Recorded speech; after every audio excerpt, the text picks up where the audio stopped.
जय हिंद साथियों, जय श्री कृष्ण, जय हर हर महादेव। मित्रों, श्री रामचरितमानस अक्षरशः कथा ज्ञान यज्ञ के पूर्णाहुति के उपरांत श्रीमद् भगवत महापुराण के अक्षरशः व्याख्या करने का प्रयास हम कर रहे हैं। अभी तक तो हमने पढ़ने का प्रयास किया, परंतु हमारे विचार में आया कि इसका अक्षरशः जो वर्णन गीता प्रेस द्वारा प्रकाशित है उसको आपके सामने प्रस्तुत करें, जिससे हम अपने शास्त्रों को सही सही ढंग से जान पाए और समझ पाए। अब समझने की बात यह है कि मैं न कोई साधु हूँ, न कोई संत हूँ, न कोई बहुत विद्वान हूँ, न कोई किसी भी प्रकार का इस प्रकार जो विलक्षण बात होता है हमारे ऋषियों महर्षियों के बीच में, उनका एक अंश भी नहीं हूँ।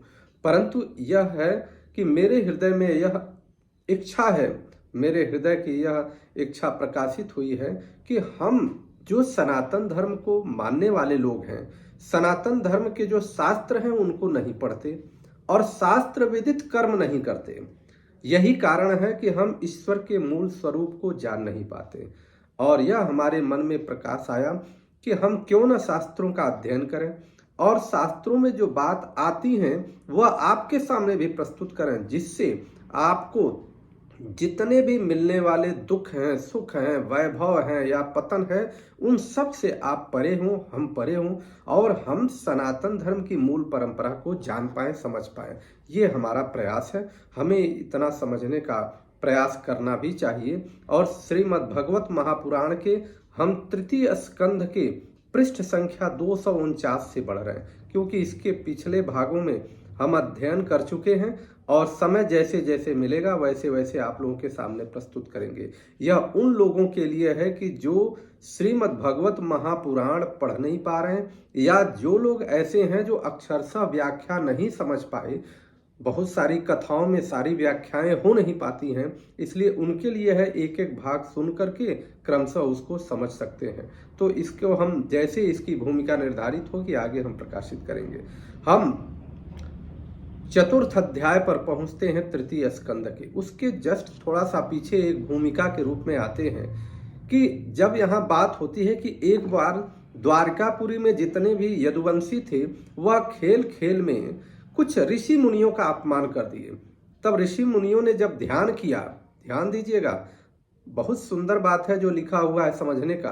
ध्यान दिया वह ऋषि मुनि कि यादव कुल का नाश ही भगवान की इच्छा है, भगवान का अभिष्ट है कि यादव कुल का नाश हो, क्योंकि भगवान तो भक्तों के लिए ही कार्य करते हैं। और यह समझ करके और इस प्रकार से ऋषि मुनियों ने उनको श्राप दे दिया। और जब श्राप दिया तो कुछ ही महीने बाद भावी वश वृषण भोज और अंधक वंशी यादव बड़े हर्ष से रथों पर सवार होकर के प्रभास क्षेत्र को गए। वहां स्नान करके उन्होंने उस तीर्थ के जल से पितर देवता और ऋषियों का तर्पण किया तथा ब्राह्मणों को श्रेष्ठ गौएं दान दी। उन्होंने सोना, चांदी, शैया, वस्त्र, मृगचर्म, जितने भी दान की सामग्री थी वो सारे ब्राह्मणों को उन्होंने दान दिया। अब आगे की कथा देखिए किस प्रकार से आगे बढ़ती है। उद्धव जी ने कहा कि फिर ब्राह्मणों की आज्ञा पाकर यादवों ने भोजन किया और वारुणी मदिरा पी। जब प्रभु का यह निर्देश है, जब आपका नाश होने वाला होगा तो इसी प्रकार का भाव उत्पन्न होगा। आप मदिरा पान करना प्रारंभ करेंगे, मांसाहार करना प्रारंभ कर देंगे, कुछ गलत रास्ते पर जाना प्रारंभ कर देंगे। यही प्रभु की प्रेरणा से वहां पर हुआ। और जब ऐसा हुआ तो उनका ज्ञान नष्ट हो गया। ज्यों आप मदिरा पान करेंगे, मांसाहार करेंगे, ज्ञान आपका नष्ट होना प्रारंभ हो जाएगा और दुर्वचनों से एक दूसरे के ऊपर वह प्रहार करने लगे। मदिरा के नशे से उनकी बुद्धि इतनी बिगड़ गई, जैसे आपस के रगड़ जब होता है तो बांस जब रगड़ करता है तो अग्नि उत्पन्न करता है, और करता क्या है, जब अग्नि उत्पन्न होता है तो वह बांस खुद जल करके नष्ट हो जाता है। यही हाल हुआ कि भगवान अपनी माया की उस विचित्र गति को देख करके सरस्वती जी के जल से आचमन करके वृक्ष के नीचे बैठ गए। इस पर बहुत सुंदर श्लोक यहाँ पर श्रीमद् भगवत महापुराण में लिखा हुआ है। जीवन कृतार्थ करने वाला यह शास्त्र है।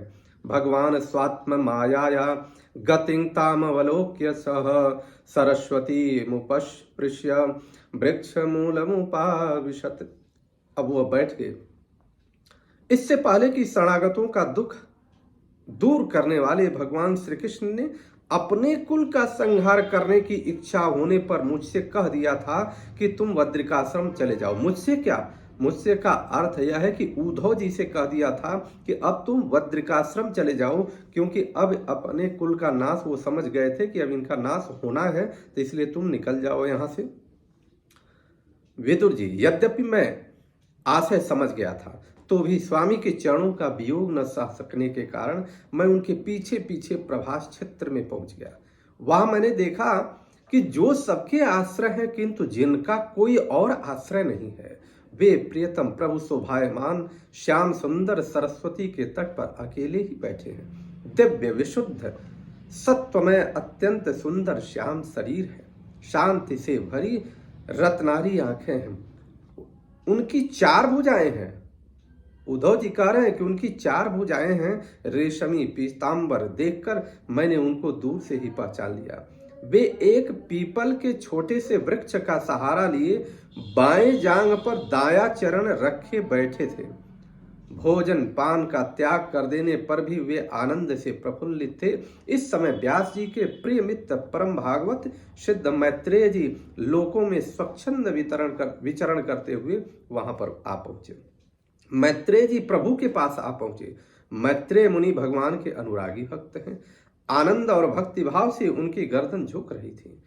उनके सामने ही श्री हरि ने प्रेम व मुस्कान युक्त चितवन से मुझे आनंदित करते हुए कहा। मित्रों, संस्कृत के श्लोकों का आप लोगों के सामने वर्णन इसलिए नहीं किया जा रहा कि संस्कृत के श्लोक और अर्थ दोनों करने में लंबा भी होगा, साथ साथ समझ में भी फेर होगा, तो इसलिए उसको जहां जहां मौका मिल रहा है वहां आप लोगों के सामने हम प्रस्तुत कर रहे हैं। श्री भगवान कहने लगे कि मैं तुम्हारी आंतरिक अभिलाषा जानता हूं, इसलिए मैं तुम्हें वह साधन देता हूं जो दूसरों के लिए अत्यंत दुर्लभ है। उद्धव, तुम पूर्व जन्म में वसु थे।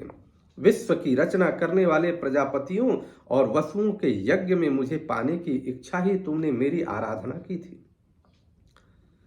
साधु स्वभाव उद्धव, संसार में तुम्हारा यह अंतिम जन्म है। उद्धव का वो अंतिम जन्म है, क्योंकि इसमें तुमने मेरा अनुग्रह प्राप्त कर लिया है। अब मर्त्यलोक को छोड़कर अपने धाम में जाना मैं चाह रहा हूं। इस समय यहां एकांत में तुमने अपनी अनन्य भक्ति के कारण ही मेरा दर्शन पाया है। यह बड़े सौभाग्य की बात है। प्रभु ये कह रहे हैं उद्धव जी से, पूर्व काल के आरंभ में मैंने अपने नाभि कमल में बैठे हुए ब्रह्मा को अपनी महिमा के प्रकट करने वाले जिस श्रेष्ठ ज्ञान का उपदेश दिया था, जिसे विवेकी लोग भागवत कहते हैं, वही मैं तुम्हें देता हूं। यहां देखिए, ईश्वर ने ब्रह्मा जी को इस भागवत का ज्ञान दिया, और वही जब श्री कृष्ण जी के रूप में आए तो उद्धव जी को श्री कृष्ण जी ने भागवत का ज्ञान दिया। पुरा मया प्रोक्तम जाय नाभ्ये पद्ये निश्रय ममादिशर्गे। इस प्रकार से वो क्या, ज्ञानम परम मन महिमा वभाषम यत्सुरयो भागवतम वदन्ति। विदुर जी, मुझ पर तो प्रति क्षण उन परम पुरुष की कृपा वर्षा करती थी। इस समय उनके इस प्रकार आदर पूर्वक कहने से स्नेहवश मुझे रोमांच आया। मेरी वाणी गदगद हो गई, नेत्रों से आंसुओं की धारा बहने लगी। उस समय मैंने हाथ जोड़कर उनसे कहा, उद्धव जी क्या कहते हैं प्रभु श्री कृष्ण जी से, स्वामिन, आपके चरण कमलों की सेवा करने वाले पुरुषों को इस संसार में अर्थ धर्म काम मोक्ष इन चारों में से कोई भी पदार्थ दुर्लभ नहीं है। धर्म अर्थ काम मोक्ष सब कुछ उनको मिल सकता है, कोई भी पदार्थ दुर्लभ नहीं है। तथापि उनमें से किसी की भी इच्छा मुझे नहीं है। मैं तो केवल आपके चरण कमलों की सेवा के लिए ही लालायित रहता हूँ। प्रभु, आप निष्प्रिय होकर भी कर्म करते हैं, अजन्मा होकर भी जन्म लेते हैं, काल रूप होकर भी शत्रु के डर से भागते हैं और द्वारका के किले में जाकर छिप रहते हैं, तथा स्वात्माराम होकर भी 16,000 स्त्रियों के साथ रमण करते हैं। इन विचित्र चरित्रों को देखकर विद्वानों की बुद्धि भी चक्कर में पड़ जाती है। देव, यहाँ पर एक टिप्पणी मैं करना चाहता हूँ 16,000 स्त्रियों से। यह इस पर बहुत गलत ढंग से बहुत सारे हमारे जो विरोधी या कहें सनातन के विरोधी लोग हैं कहते हैं। ये ध्यान देना है कि इसके पहले हम इसको पढ़ चुके हैं कि 16,000 स्त्रियों का कौन सी अवस्था में उन्होंने पाणी ग्रहण किया था और एक साथ 16,000 रूप में प्रकट हुए थे। दुनिया में कोई ऐसा संत हो या दुनिया में कोई ऐसा व्यक्ति हो या कोई ऐसा पंथ या संप्रदाय हो इस तरह से कर सके तो सबके लिए वैध होगा। वह ईश्वर है। उन्होंने 16,000 स्त्रियों के साथ एक साथ प्रकट होकर के पाणी ग्रहण किया था। अब इन विचित्र चरित्रों को देखकर विद्वानों की बुद्धि भी चक्कर में पड़ जाती है। देव आपका स्वरूप ज्ञान सर्वथा अबाध और अखंड है, फिर भी आप सलाह लेने के लिए मुझे बुलाकर जो भोले भाले मनुष्यों की तरह बड़ी सावधानी से मेरी सम्मति पूछा करते थे, प्रभु आपकी यह लीला मेरे मन को मोहित सा कर देती है। स्वामिन, अपने स्वरूप का गूढ़ रहस्य प्रकट करने वाला जो श्रेष्ठ एवं समग्र ज्ञान आपने ब्रह्मा को बतलाया था, वह यदि मेरे समझने योग्य हो तो मुझे भी सुनाइए, जिससे मैं भी संसार दुख को सुगमता से पार कर सकूं। जब मैंने उद्धव जी कह रहे हैं कि जब मैंने इस प्रकार अपने हृदय का भाव प्रभु के सामने निवेदित किया तो परम पुरुष कमल नयन भगवान श्री कृष्ण ने मुझे अपने स्वरूप की परम स्थिति का उपदेश दिया। परम स्थिति का उपदेश स्वरूप का दिया प्रभु ने। इस प्रकार पूज्यपाद गुरु श्री कृष्ण से आत्म तत्व की उपलब्धि का साधन सुनकर तथा उन प्रभु के चरणों की वंदना और परिक्रमा करके मैं वहां आया हूं। यहां पर उनकी परिक्रमा करके मैं आया हूं। इस समय उनके विरह से मेरा चित्त अत्यंत व्याकुल है। विदुर जी, पहले तो उनके दर्शन पाकर मुझे आनंद हुआ था, किंतु अब तो मेरे हृदय की उनकी विरह व्यथा अत्यंत पीड़ित कर रही है। अब मैं उनके प्रिय क्षेत्र बद्रिकाश्रम को जा रहा हूँ, जहाँ भगवान श्री नारायण देव और नर ये दोनों ऋषि लोगों पर अनुग्रह करने के लिए दीर्घकालीन सौम्य दूसरों को सुख पहुँचाने वाली एवं कठिन तपस्या कर रहे हैं। श्री सुखदेव जी कथा सुना रहे थे तो कह रहे हैं सौनक जी से, श्री सुखदेव जी कथा सुना रहे हैं। इस प्रकार उद्धव जी ने के मुख से अपने प्रिय बंधुओं का विनाश और असह्य समाचार सुनकर परम ज्ञानी विदुर जी को जो शोक उत्पन्न हुआ उन्होंने ज्ञान द्वारा शांत कर दिया। जब भगवान श्री कृष्ण के परिकरों में प्रधान महाभागवत उद्धव जी बद्रिकाश्रम की ओर जाने लगे, तब कुरुश्रेष्ठ विदुर जी ने श्रद्धा पूर्वक उनसे पूछा। विदुर जी ने कहा, उद्धव जी, योगेश्वर भगवान श्री कृष्ण ने अपने स्वरूप के गूढ़ रहस्य को प्रकट करने वाला जो परम ज्ञान आपसे कहा था वह आप हमें भी सुनाइए, क्योंकि भगवान के सेवक तो अपने सेवकों का कार्य सिद्ध करने के लिए ही विचरा करते हैं। मतलब जो बात उन्होंने बताई भगवत बात, वह बात हमको भी सुनाइए। और यह विदुर जी कह रहे हैं उद्धव जी से। उद्धव जी ने कहा, उस तत्व ज्ञान के लिए आपको मुनिवर मैत्रेय जी की सेवा करनी पड़ेगी। यहाँ ध्यान दीजिए कि जब प्रभु अपने लोक को पधारे हैं श्री कृष्ण प्रभु, तो वह वहां पर मैत्रेय जी प्रकट हुए थे। तो मैत्रेय जी के कारण उनकी आपको सेवा करनी पड़ेगी। इस मर्त्य लोक को छोड़ते समय मेरे सामने स्वयं भगवान ने ही आपको उपदेश करने के लिए उन्हें आज्ञा दी है। अर्थात श्री कृष्ण प्रभु ने, भगवान ने मैत्रेय जी को आज्ञा दी है कि आप जाकर के विदुर जी को, जब विदुर जी आपसे मिलते हैं तो उन्हें इसका भाव आप दिखाइएगा, भागवत जो चर्चा है वो जरूर करिएगा। श्री सुखदेव जी कहते हैं, इस प्रकार विदुर जी के विश्वमूर्ति भगवान श्री कृष्ण के गुणों की चर्चा होने से उस कथामृत के द्वारा उद्धव जी का वियोग जनित महान ताप शांत हो गया। यमुना जी के तीर पर उनकी यह रात्रि एक क्षण के समान ही बीत गई। फिर प्रातः काल होते ही वहां से चल दिए। राजा परीक्षित ने अब पूछा कि भगवान विष्णुकुल और भोजवंश के सभी रथी और युद्धपतियों के भी युद्धपति नष्ट हो गए थे, यहाँ तक कि त्रिलोकी नाथ श्री हरि को भी अपना वह रूप छोड़ना पड़ा था। फिर उन सब के मुखिया उद्धव जी ऐसे कैसे बच रहे, मतलब उद्धव जी कैसे बच गए। फिर आगे वो कहते हैं, श्री सुखदेव जी ने कहा, विशेष रूप से सुखदेव जी अब इस बात को कथा सुनाते समय कह रहे हैं कि ब्रह्म शापापदेशेन कालेना मोघवांछिता संहत स्वकुलम नूनम त्यक्षन देहचित चिंतयन। अब कह रहे हैं जिनकी इच्छा कभी व्यर्थ नहीं होती, उन श्री हरि ने ब्राह्मणों के शाप रूप काल के बहाने अपने कुल का संहार कर अपने श्री विग्रह को त्यागते समय विचार किया। अब इस लोक से मेरे चले जाने पर संयमी शिरोमणि उद्धव जी ही मेरे ज्ञान को ग्रहण करने के सच्चे अधिकारी हैं। उद्धव मुझसे अणु मात्र भी कम नहीं है, क्योंकि वे आत्मजयी हैं, विषयों से कभी विचलित नहीं हुए। अतः लोगों को मेरे ज्ञान की शिक्षा देते हुए वे यहाँ रहे। वेदों के मूल कारण जगत गुरु श्री कृष्ण के इस प्रकार आज्ञा देने पर उद्धव जी बद्रिकाश्रम में जाकर समाधि योग द्वारा श्री हरि की आराधना करने लगे। कुरुश्रेष्ठ परीक्षित, परमात्मा श्री कृष्ण ने लीला ही अपना विग्रह ही प्रकट किया था और लीला से ही उसे अंतर्ध्यान भी कर लिया। उनका वह अंतर्ध्यान होना भी धीर पुरुषों का उत्साह बढ़ाने वाला तथा दूसरे पशु तुल्य अधीर पुरुषों के लिए अत्यंत दुष्कर था।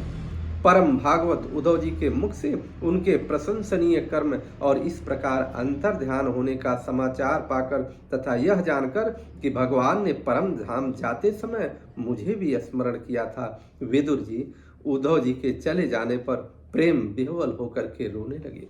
इसके पश्चात सिद्ध शिरोमणि विदुर जी यमुना तट से चलकर कुछ दिनों में गंगा जी के किनारे जा पहुंचे, जहां श्री मैत्रेय जी रहते थे। इस प्रकार से आज की कथा को श्रीमद् भगवत महापुराण में जो लिखा हुआ है, अक्षरशः व्याख्या को आप लोगों के सामने प्रस्तुत किया।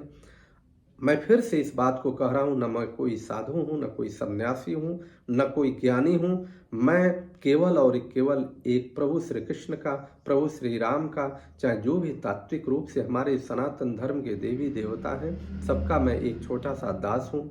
और अपने विवेक से मैं शास्त्रों का अध्ययन करने का प्रयास कर रहा हूँ और जो हमारे सामने आ रहा है, जो बातें आ रही हैं, वह सबके सामने प्रकट करने का, रखने का मैं प्रयास कर रहा हूं कि जिससे सभी लोग अपने प्रभु को जाने, हमारे प्रभु श्री कृष्ण जी को जाने।